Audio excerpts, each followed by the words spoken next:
அனைவருக்கும் வணக்கம். வெல்கம் டீமியம் புஷ்பாவின் சமையல். இந்த சம்மர்ல உடல் சுட்ட தணிக்கிறதுக்கு உளுத்தம்பருப்பு வச்சு ரசம் செய்யலாங்க.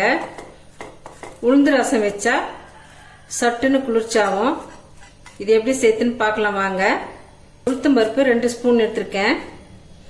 1 ஸ்பூன் கடலை பருப்பு, 1 ஸ்பூன் மிளகு, 1 ஸ்பூன் ஜீரகம், ஒரு 3 வரமிளகாய் எடுத்திருக்கேன்.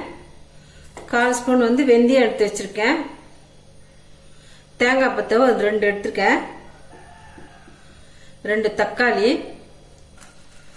கடலைப்பருப்பு, மிளகு, வெந்தயம், உளுத்தம்பருப்பு, ஜீரகம் அப்படி வறுத்துக்கலாங்க.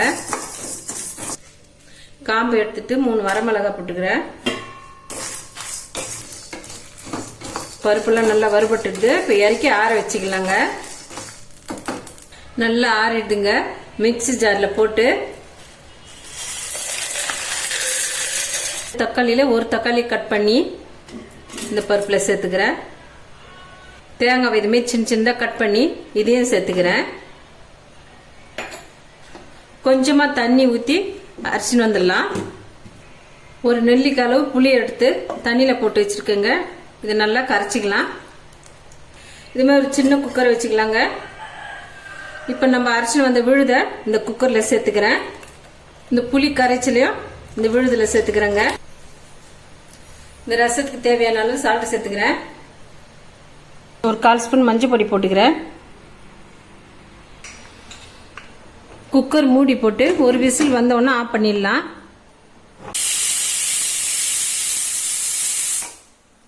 ஒரு விசில் வந்துடுதுங்க. இப்போ ஸ்டவ் ஆஃப் பண்ணிடலாம். கடாய் வச்சுக்கலாங்க. ஆயில் ஊற்றிக்கிறேன். கொஞ்சமாக கடுகு சேர்த்துக்கிறேன். கடுகு பொரிஞ்சுதுங்க. ஒரு வரமிளகாய், ஒரு 2 கருவேப்பிலை. கடுகு நல்லா பொரிஞ்சுதுங்க. ஒரு தக்காளி எடுத்து வச்சிருக்கேன். அந்த தக்காளியை பொடியாக கட் பண்ணி இந்த கடுகுல சேர்த்துக்குங்க.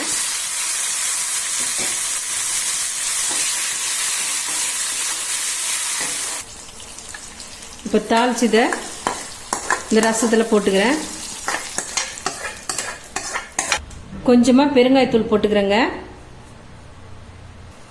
இந்த கொதி வருது பாருங்க. இந்த டைமில் ஆஃப் பண்ணிடலாம். இந்த வெயிலுக்கு ஏற்ற உளுந்து ரசம் செஞ்சுருக்கேங்க. உடம்பு சூட்டை தணிக்கும்.